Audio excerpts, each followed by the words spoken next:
Presiden Joko Widodo terima Chairman Freeport McMoran di Washington DC.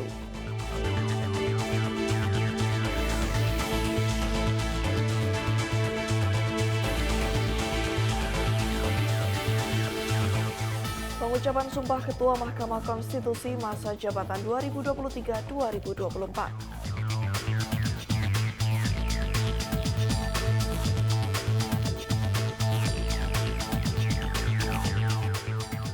Kapolres dan BIM Simalungun kompak amankan logistik pemilu di Kabupaten Simalungun.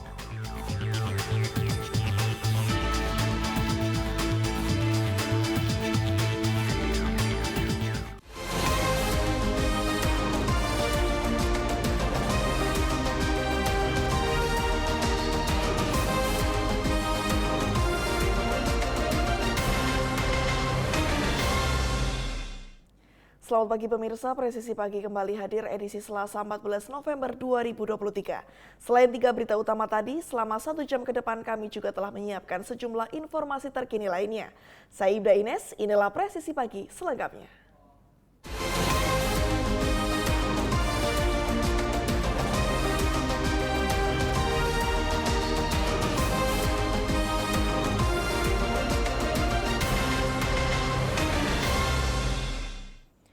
Suhartoyo resmi menjadi Ketua Mahkamah Konstitusi menggantikan Anwar Usman dan upacara pengucapan sumpah sebagai Ketua Mahkamah Konstitusi dilaksanakan di Gedung Mahkamah Konstitusi pada hari Senin 13 November 2023. Mahkamah Konstitusi menggelar sidang pleno khusus Mahkamah Konstitusi pengucapan Sumpah Ketua Mahkamah Konstitusi Suhartoyo di Gedung Mahkamah Konstitusi pada hari Senin 13 November 2023. Suhartoyo terpilih sebagai Ketua Mahkamah Konstitusi atau MK menggantikan Anwar Usman yang dicopot dari jabatannya setelah dinyatakan melakukan pelanggaran kode etik berat oleh Majelis Kehormatan Mahkamah Konstitusi. Pemilihan dilakukan secara musyawarah mufakat dalam rapat pleno hakim. Sidang pengucapan sumpah dipimpin oleh Wakil Ketua MK Saldi Isra. Sidang diawali pembacaan petikan pengangkatan Ketua MK masa jabatan 2023-2028. Suhartoyo membacakan sumpahnya di hadapan sidang pleno khusus pengucapan Sumpah Ketua MK. Demi Allah, saya bersumpah bahwa saya akan memenuhi kewajiban Ketua Mahkamah Konstitusi dengan sebaik-baiknya dan seadil-adilnya, memegang teguh Undang-Undang Dasar Negara Republik Indonesia tahun 1945 dan menjalankan segala peraturan perundang-undangan dengan seluruh-seluruhnya menurut Undang-Undang Dasar Negara Republik Indonesia tahun 1945 serta berbakti kepada nusa dan bangsa. Setelah membacakan sumpah, Wakil Ketua MK Saldi Isra mengembalikan sidang pleno kepada Suhartoyo sebagai Ketua Mahkamah Konstitusi. Dalam kesempatan tersebut, Suhartoyo menyampaikan sambutan dan juga harapannya agar masyarakat terus mendukung Mahkamah Konstitusi untuk terus independen dan menegakkan keadilan. Sebagai langkah pembuktian awal dari kami dan sesuai dengan tuntutan serta harapan masyarakat, Mahkamah Konstitusi juga akan mempercepat pembentukan Majelis Kehormatan Mahkamah Konstitusi secara permanen. Selain itu, kami juga akan membuka ruang bagi publik untuk turut memberikan masukan, saran, dan kritik konstruktifnya sebagai salah satu wujud partisipasi publik yang kami yakini akan mendorong peningkatan performa Mahkamah Konstitusi dan penguatan iklim demokrasi Indonesia. Bapak, Ibu, dan hadirin yang saya hormati, Undang-Undang Dasar Negara Republik Indonesia tahun 1945 telah memberikan jaminan konstitusional bagi Mahkamah Konstitusi sebagai salah satu pelaku kekuasaan kehakiman yang merdeka.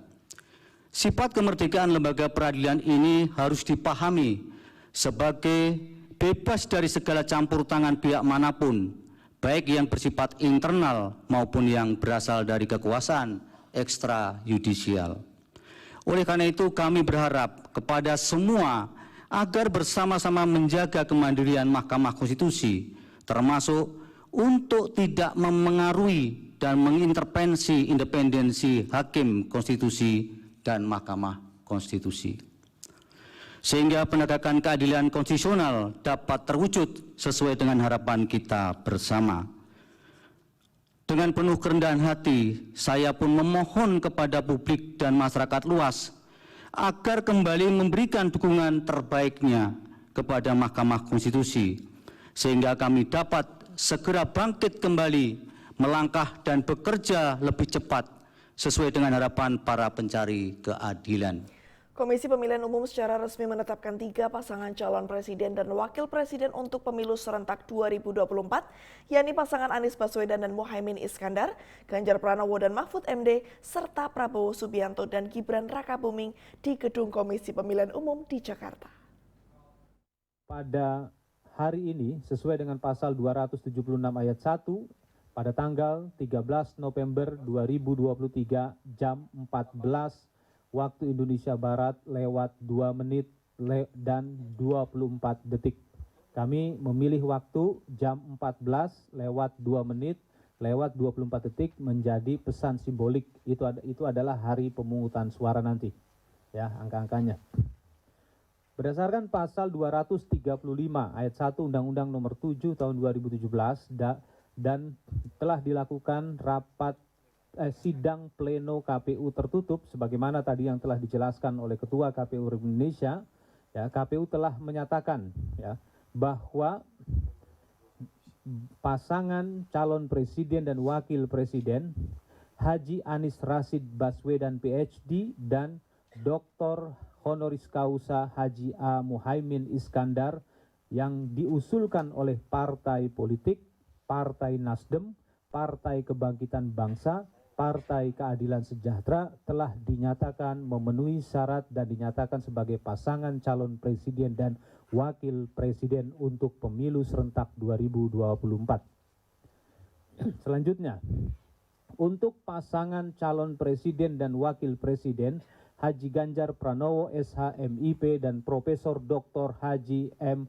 Mahfud MD yang diusulkan oleh partai politik PDI Perjuangan, Partai Persatuan Pembangunan, Partai Perindo, Partai Hati Nurani Rakyat telah dinyatakan memenuhi syarat sebagai pasangan calon presiden dan wakil presiden untuk pemilu serentak 2024.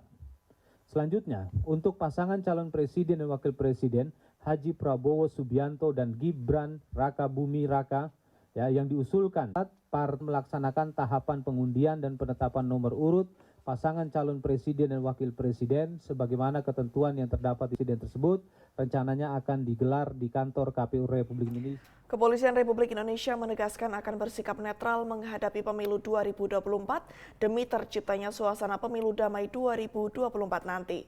Polri berkomitmen untuk bersikap netral dan tidak melakukan kegiatan politik praktis dalam tahapan pemilu 2024. Hal tersebut disampaikan melalui keterangan pers yang disampaikan Karopenmas Divisi Humas Polri, Brigjen Polisi Ahmad Ramadan pada Senin 13 November 2023.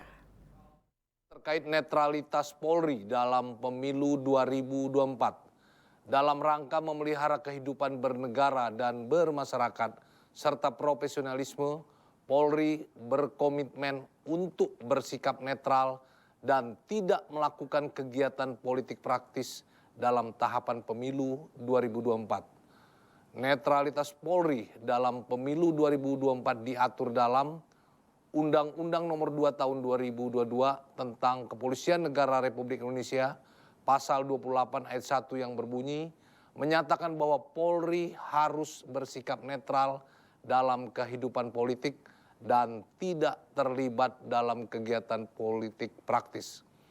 Ayat 2, anggota Polri tidak menggunakan hak memilih dan dipilih.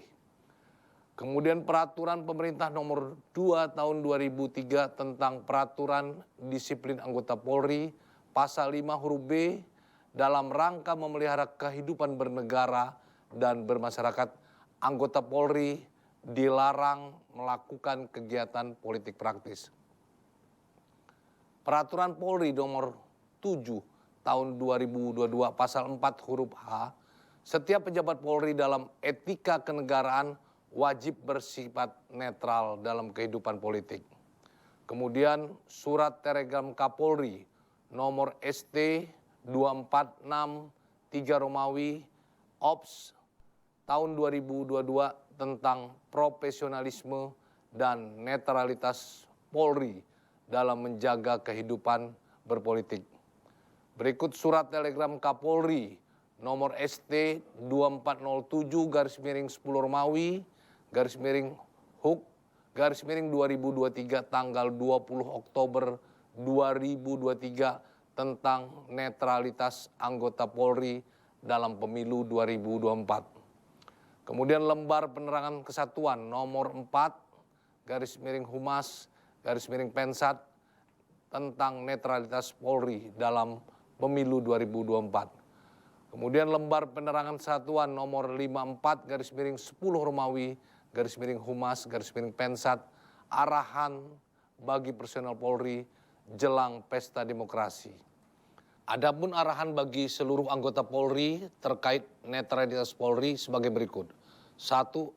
Dilarang membantu mendeklarasikan bakal pasangan calon. 2.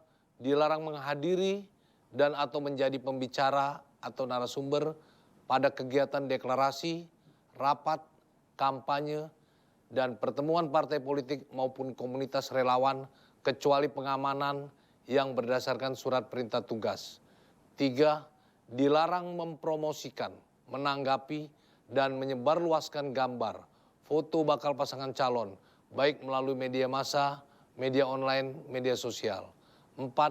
Dilarang memberikan dukungan politik dan keberpihakan dalam bentuk apapun kepada partai politik maupun pasangan calon. 5. Dilarang menjadi pengurus, anggota tim sukses, pasangan calon, dan juru kampanye. 6. Dilarang memberikan fasilitas dinas maupun pribadi guna kepentingan politik. 7. Dilarang memberikan komentar, penilaian, mendiskusikan, pengarahan apapun berkaitan dengan pasangan calon kepada keluarga atau masyarakat. 8. Netralitas Polri diimplementasikan dengan tidak memihak dan tidak memberikan dukungan baik material maupun imaterial kepada salah satu paslon dan parpol. 9. Anggota Polri tidak menggunakan hak pilih. Mendasari Perpol nomor 7 tahun 2022 tentang Kode Etik Profesi Polri dan Komisi Kode Etik Polri. Sanksi yang diterapkan bagi anggota Polri disesuaikan dengan pelanggaran atau tindakan yang dilakukan. Demikian informasi yang dapat kami sampaikan pada hari ini dan kita tunggu bersama update berikutnya. Wassalamualaikum warahmatullahi wabarakatuh. Salam presisi. Pemirsa tetaplah bersama kami, Presisi Pagi akan segera kembali.